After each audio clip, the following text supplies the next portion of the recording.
lingkungan berkelanjutan di Sulawesi Selatan. Nah, jadi sebelum kita masuk ke sesi wawancara nih, boleh terlebih dahulu kepada Kak Naya diperkenalkan dulu dari instansi mana, dari organisasi mana, dan nama lengkapnya.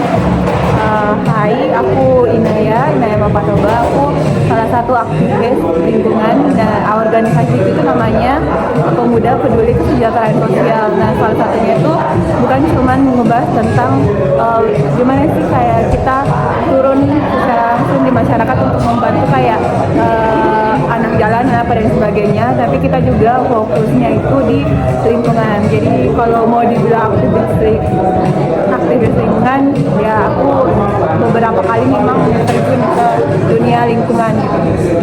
Oke, jadi selanjutnya mungkin langsung aja kita masuk ke pertanyaan pertama Kak Nay tentang kira-kira gimana sih menurut kakak atau pandangan kakak tentang anomali pengelolaan lingkungan berkelanjutan khususnya di Sulawesi Selatan nih Kak, gimana? Oke, jadi sependek sepengetahuan aku tentang anomali, kita harus tahu dulu anomali itu apa. Nah, sependek sepengetahuan aku, anomali itu kan seharusnya kebijakan yang keberlanjutan lingkungan, tapi malah ini justru yang merusak lingkungan. Contohnya kayak ada beberapa di Sulawesi Selatan sendiri, teman-teman mungkin tahu itu CPI. Nah, CPI itu dari dulu udah bertahun-tahun banget kayak Greenpeace, Walhi dan sebagainya itu untuk turun langsung ke lapangan buat apa sih mengatasi anomali kerusakan lingkungan tersebut. Kayak merusak anomali yang merusak lingkungan tersebut yang berdampak kepada masyarakat. Mungkin nanti kita bahas lebih lanjut ya tentang dampak-dampak ke masyarakatnya kayak gitu. Terus apa lagi Kak? Oke Kak, jadi salah satunya tadi kakak sudah sempat mention, sebenarnya saya mau ajukan pertanyaan kedua terkait dengan contohnya, tapi tadi kakak sudah sempat menyebutkan salah satu contohnya CPI ya. Iya, benar. Nah, jadi mungkin kira-kira kebijakan apa sih, kebijakan pemerintah apa atau dampaknya kepada masyarakat Sulawesi Selatan dengan adanya kebijakan tentang anomali pengelolaan lingkungan ini, dampaknya ke masyarakat termasuk khususnya ya Kak di Sulawesi Selatan itu sendiri seperti apa?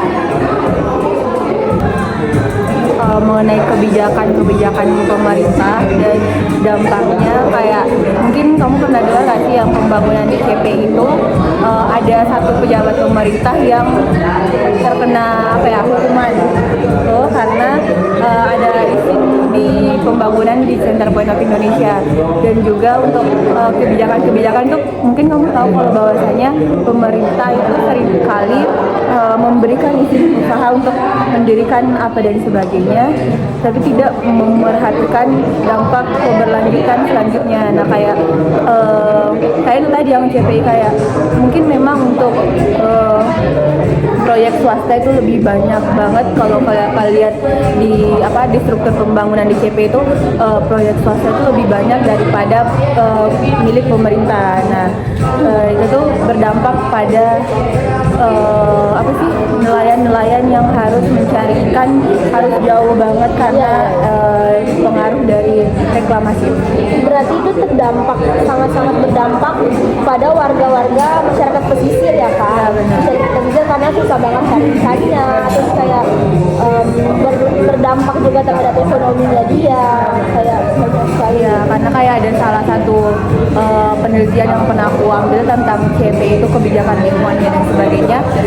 Banyak nelayan yang harusnya itu jarak tangkapannya cuman contohlah 20 meteran, tapi sekarang harus berkali-kali lipat. Nah, di situ juga berpengaruh ke bensinnya nelayan dan banyak hal lah.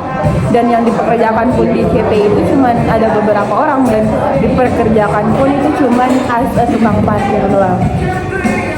Oke Kak, jadi kalau gitu kira-kira nih kayak sebagai kakak ini kan salah satu aktivis lingkungan juga nih yang kebetulan memperhatikan juga lingkungan di Sulawesi Selatan itu sendiri. Nah, jadi kira-kira apa ya Kak, langkah apa sih yang harusnya tuh bisa diambil untuk kedepannya nanti supaya ini tuh lebih baik, jadi kayak anomali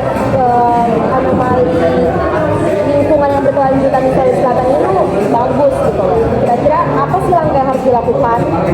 Oke, langkah untuk pemerintah atau kita atau para aktivis? Mungkin bisa semuanya ya. Kalau kalau bisa semuanya, atau dari kakak sendiri mau intinya dari kitanya atau yang dari mana? Oke, kalau dari aku sendiri kan banyak tuh yang aktivis, maaf ya, banyak tuh kan Kak, aktivis itu yang pastinya lah udah membicarakan hal-hal kayak gini tuh ke pemerintah. Tapi kebijakannya tadi tuh yang perlu dikaji kembali. Kayak jangan cuma kayak menguntungkan sebelah pihak, tapi merugikan banyak pihak gitu. Kebijakannya yang pertama, terus peraturan pembangunan usaha, dan juga kayak terkait kebijakan apa sih yang kita semua ini, selain bukan cuma aktivis lingkungan tapi kita semua itu, yang pertama tentunya pemerintah itu harus membuat kebijakan yang menguntungkan bukan hanya ke pihak swasta dan pihak-pihak mereka, tetapi juga ke semua pihak, tidak merugikan beberapa pihak lainnya. Nah, yang kedua tuh bagaimana sih transparansi kan, kayak misal nih kayak ada pemerintah yang udah tahu kalau hal itu tuh merugikan. Nah, gimana sih pemerintah mengajak kayak aktivis lingkungan dan para peneliti lingkungan lah gitu yang memang handal di bidangnya buat membicarakan pantas nggak sih didirikan sebuah infrastruktur di tempat seperti ini atau memang tidak gitu.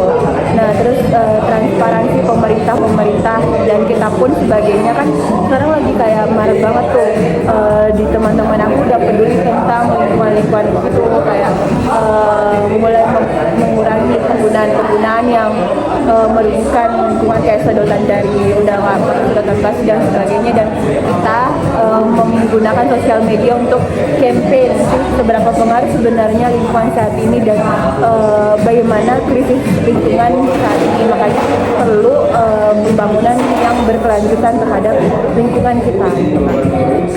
Oke, baik Kak. Baik Kak, terima kasih banyak. Mungkin saya kira itu saja ya. Terima kasih sebelumnya sudah bersedia untuk diwawancarai terkait dengan anomali pengelolaan lingkungan berkelanjutan di Sulawesi Selatan. Terima kasih Kak. Baik, itu tadi wawancara singkat dari Kak Naya yang kebetulan juga sebagai salah satu aktivis dari PPKS ya Kak. Benar. Ya, nah jadi itu tadi kita sudah bahas persoalan anomali pengelolaan lingkungan berkelanjutan di Sulawesi Selatan. Mungkin itu saja. Sekian. Wassalamualaikum warahmatullahi wabarakatuh.